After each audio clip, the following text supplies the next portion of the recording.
नमस्कार दोस्तों, मैं हूं मुकेश कुमार ढाका। अगर आप फर्स्ट ग्रेड काउंसलिंग करवा के आ गए हैं या आप करवाने जाएंगे, चाहे अभी जो 15 तारीख तक वाली वो है या जो सब्जेक्ट बच गए हैं वो है, तो ये वीडियो आपको ज़रूर देखना चाहिए। मैंने बहुत सारे वीडियो पहले भी लगाए हैं, फॉर्म कैसे भरें, भरा हुआ फॉर्म, काउंसलिंग के 17 नियम, और हज़ारों विद्यार्थियों से फीडबैक मिला कि वो जो वीडियोस लगाए उनसे उनको उनकी जो परेशानी है वो काफ़ी कम हुई और बड़ा फ़ायदा मिला, समय बचा और जो है अनावश्यक भागदौड़ से बचे। और वहाँ पर जो कर्मचारी काम कर रहे हैं उनके भी फ़ायदा होता है। अगर आप अपडेट होके जाते हैं, अगर आप पूरा सेट तैयार करके जाते हैं तो काम जल्दी होता है, सभी के बेनिफिट मिलता है।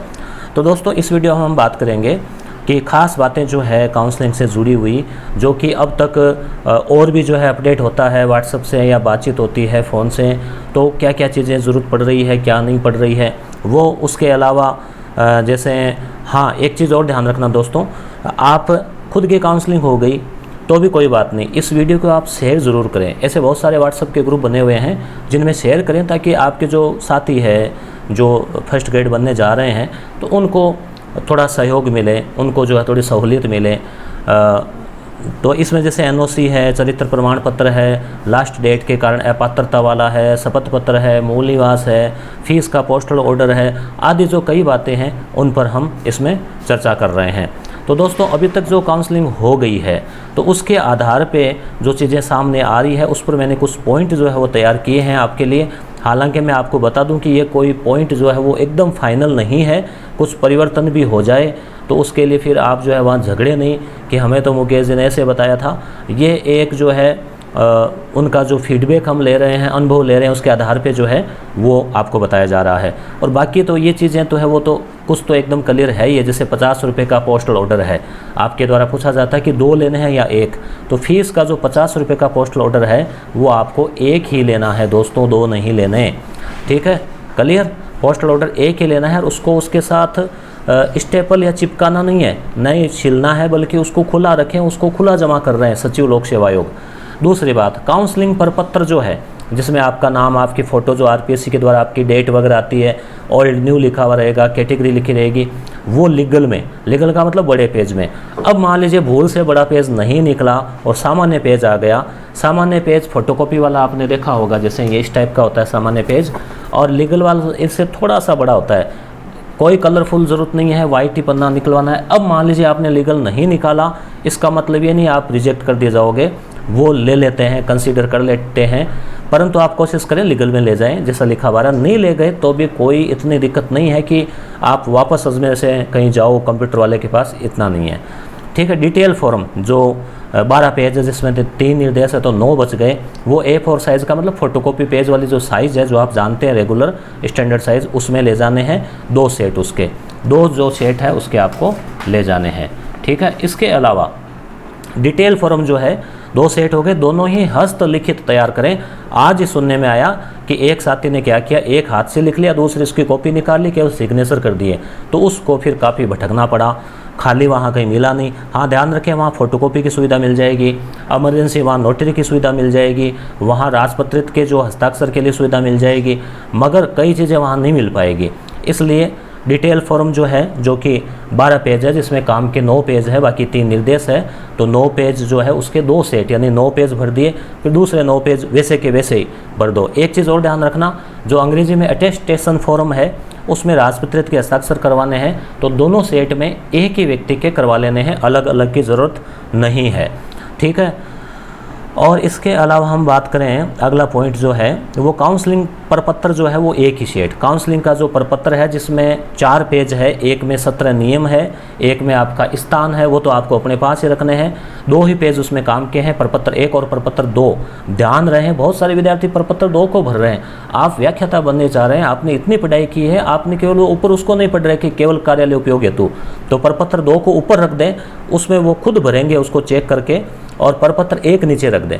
ठीक है, प्रपत्र 1 आपको भरना है, प्रपत्र 2 वो भरेंगे, तो केवल वो 2 चीज़ हो गई। उसके बाद नीचे आपका डिटेल फॉर्म हो गया, तो 2 पेज वो, नीचे 9 पेज, 9 2 11 पेज, फिर आपकी मार्कशीट 1 2 3 4 5 6 10 12 वो हो गए, फिर उसके नीचे दूसरे वाला सेट, और उन सब को धागे से यानी उनको छेद निकालें, धागे से पिरो लें 2 बार, जैसे एक बार इस साइड से और एक बार इस साइड से, एक प्लस का सा चिन्ह बन जाएगा, लगभग आधा प्लस का चिन्ह, तो वो एक मजबूती होती है।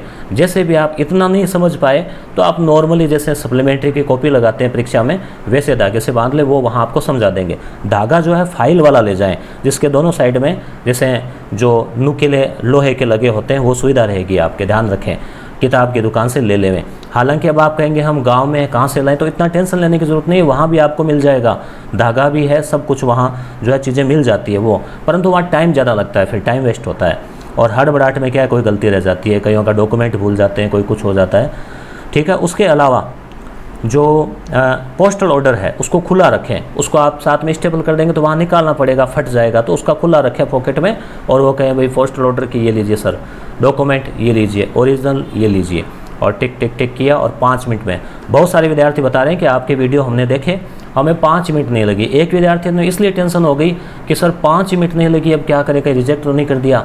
नहीं, ये अच्छी बात है, आपका फॉर्म ओके था इसलिए 5 मिनट में नहीं लगी। कईयों को 5 मिनट, कईयों को 15 मिनट, कईयों को आधे घंटा लग जाता है, वो अलग अलग है, तो आप उसमें चिंता नहीं करें, ठीक है। अगर आपका फॉर्म रिजेक्ट करते हैं या कोई कमी बताते हैं तो आपको लिखित में देंगे कि ये कमी है, ठीक है, आप चिंता नहीं करें। अगर कुछ नहीं दिया इसका मतलब आप फ्री है। फिर भी कोई कमी रह जाती है, मान लीजिए आय प्रमाण पत्र नहीं लगाया, कुछ नहीं लगाया, तो आपके पास में मैसेज आ जाएगा, आपके पास में फ़ोन आ जाएगा। पोस्टल ऑर्डर खुला रखें।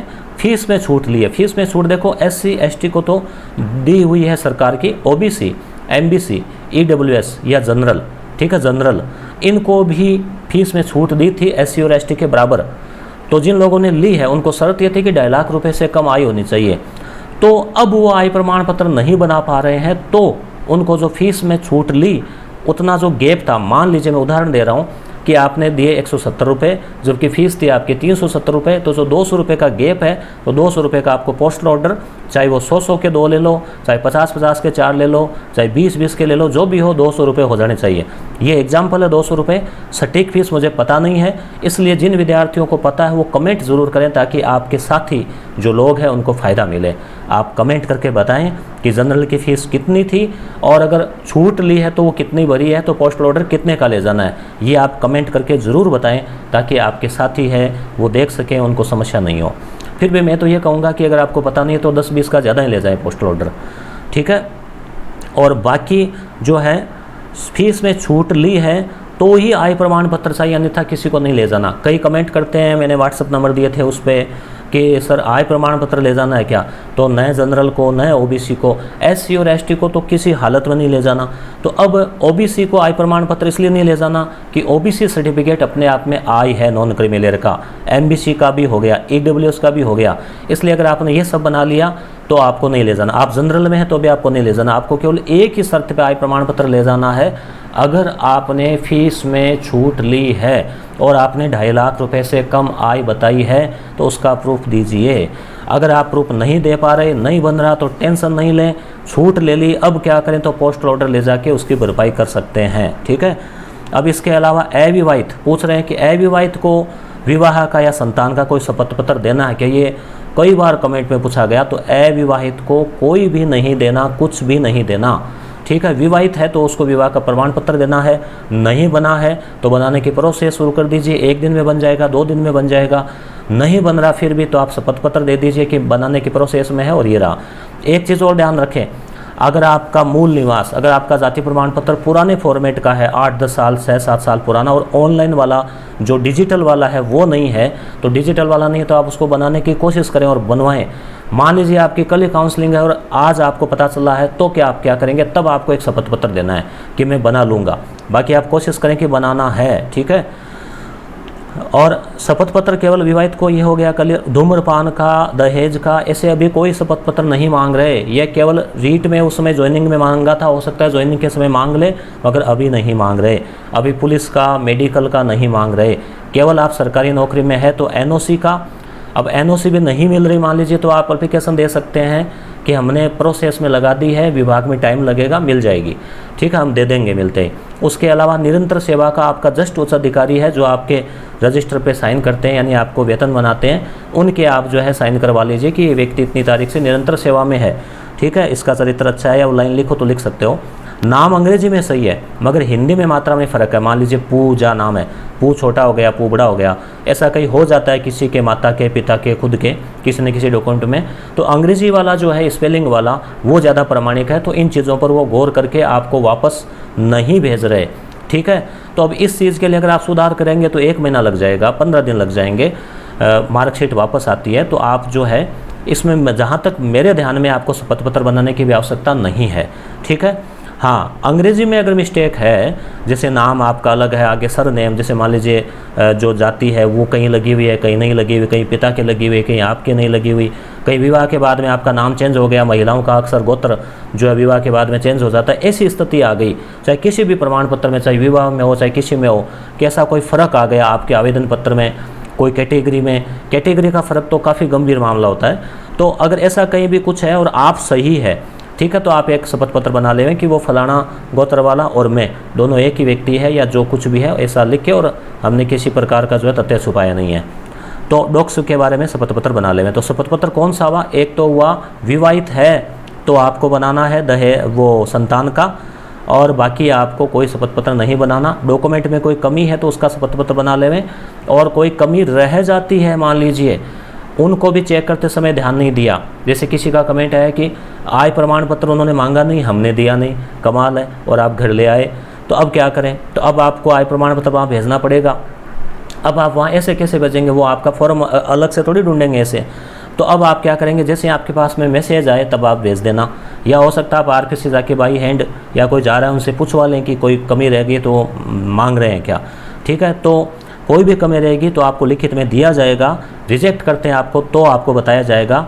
और एक वो जो अपात्र वाला मैटर चल रहा था कि अपात्र जो है वो किसको ठहरा रहे हैं, तो अपात्र के लिए दोस्तों जिन्होंने जो पहली बार वैकेंसी आई और उसकी जो लास्ट डेट थी कितनी थी, वो जून 18 थी क्या, उस तक अगर आप प्रीवियस में है, चाहे वो PG MA या MSc का प्रीवियस हो या चाहे BEd का प्रीवियस हो, तो वो प्रीवियस को नहीं मान रहे। वो कह रहे हैं कि प्रीवियस जो है वो उत्तीर्ण हो जाना चाहिए पहला वर्ष, और जो है दूसरे वर्ष में प्रवेश ले लेना चाहिए। अब आपने उस दौरान दूसरे वर्ष में प्रवेश ले लिया तो डिटेल फॉर्म में जो प्रपत्र 3 है उसको आपको भरना है, और उस पर प्रिंसिपल के साइन करवा ले में उस कॉलेज के।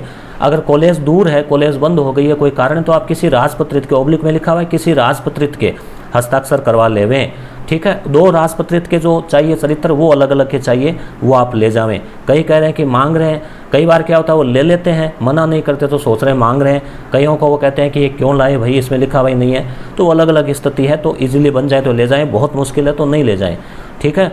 और आपके जो है कोई भी कमी रहती है तो आपको लिखित में दिया जाएगा। तो अपात्र वाली बात चल रही थी, तो अपात्र वाले में क्या है, वो इसलिए अपात्र बता रहे हैं दोस्तों कि जो अपात्रता का कारण है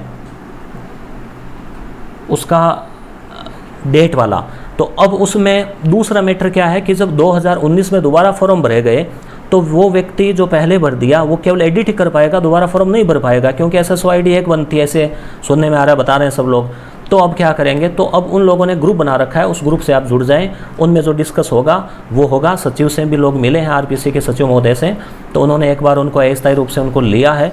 तो इसलिए दोस्तों हो सकता है कि आपको RPC स्तर पे मान लिया जाए, हो सकता है कि सरकार उसमें कोई दिशा निर्देश दें, या फिर हो सकता है कि कोर्ट से आपको कोई दिशा निर्देश लेना पड़े। तो इसलिए आप अभी घबराएं नहीं, निराश नहीं हो। अगर आपको अपात्र मान लिया गया है इस आधार पे कि आपने फॉर्म 18 में भरा जबकि 19 वाली वो डेट नहीं मान रहे, नियमानुसार एक ही वैकेंसी की 2 लास्ट डेट नहीं हो सकती। जब नए लोगों को मौका मिला है तो इसकी लास्ट डेट, जहाँ तक मेरा अनुमान है या आम जो अनुमान बनता है वो ये है कि 2019 वाली जो डेट है वो होनी चाहिए, ठीक है। और जैसे मान लीजिए डिक्री है विडो का या तलाकशुदा का, तो वो जो है आप जब काउंसलिंग में जा रहे हैं तब आपको पेश करनी है। वहाँ भी आपको चाहे वो डिक्री हो, चाहे वो ऐसी कोई चीज़ हो, ऐसा कोई सर्टिफिकेट हो, तो आपको 5 दिन का टाइम देंगे। विशेष परिस्थितियों में 15 दिन का भी टाइम देंगे आपको, ठीक है। तो इस तरह से जो है आप कोशिश ये करें कि डॉक्यूमेंट सारे ले जाएं। मगर ऐसी कई बार स्थिति आ जाती है, किसने कहा कि BEd का जो चरित्र प्रमाण पत्र वो खो गया तो क्या मुझे अपात्र कर दिया जाएगा? नहीं दोस्तों, इस तरह से एक छोटी छोटी बात के लिए आपको अपात्र नहीं करेंगे। अपात्र करने के लिए 2 शर्तें साफ लिखी हुई है। एग्ज़ाम डेट से पहले तक दोनों रिजल्ट आ जानी चाहिए MA BEd के, और फॉर्म की लास्ट डेट तक फाइनल ईयर में आ जाना चाहिए। अब फॉर्म की लास्ट डेट को लेकर विवाद है, क्योंकि लास्ट डेट 2 है, दोनों में 1 साल का अंतर है, इसलिए जो बाद वाली है वो ही मानी जाएगी, जहाँ तक मेरा मानना है। बाकी अंतिम रूप से तो आपको पता है जो अथॉरिटी है वो करेगी, वही होगी। तो अनुभव के आधार पे जो चीज़ें सामने आ रही है वो बताइए, ताकि आपकी जो समस्याएं हैं वो कम हो और उनका जल्द निवारण हो। तो कोई भी आपकी कमी रह जाती है फॉर्म में, आप भूल गए, तो आपको SMS आ सकता है, कॉल आ सकता है, आप थोड़ा ध्यान रखें RPSC के उसके हिसाब से। तो ये सब चीज़ें हैं। अब ज्वाइनिंग की बात करें तो मेरे ख्याल से जैसे काउंसलिंग का दूसरा चरण 15 तारीख के बाद शुरू होगा और 15-20 दिन चलेगा, उसके बाद में रिज़ल्ट आने शुरू हो जाएंगे और दीपावली से पहले जो है रिज़ल्ट आ जाएंगे, ऐसा अनुमान है। दीपावली पे आपको तोहफा मिल सकता है। अब कई लोग पूछते हैं मेरिट तो अलग अलग वैकेंसी में अलग अलग रह सकती है दोस्तों, कोई अनुमान नहीं है, इसलिए आप अब निश्चिंत रहें और जो है अपने अच्छे परिणाम का इंतज़ार करें। वीडियो को लाइक करना और अपने दोस्तों में शेयर करना, कोई बात रही है तो कमेंट करना, और आपके पास जो जानकारी है उसको भी आप कमेंट करें ताकि आपके जो दोस्त है उसको पढ़ सकें। कोई विद्यार्थी प्रश्न पूछता है, मैं उसका हर का जवाब नहीं दे पाता दोस्तों, तो आप उसका जवाब दे दें। आप भी मेरे साथी हैं, आप भी जो है फर्स्ट ग्रेड बनने जा रहे हैं, या आप जो भी विद्यार्थी के रूप में है, तो आपको अगर उसका हल है तो आप उसका हल दे दें। प्रामाणिक रूप से कोशिश करें कि सही जानकारी जो है विद्यार्थियों तक पहुँचे और जो है आपका जो कार्य है वो थोड़ा आसान बने। धन्यवाद।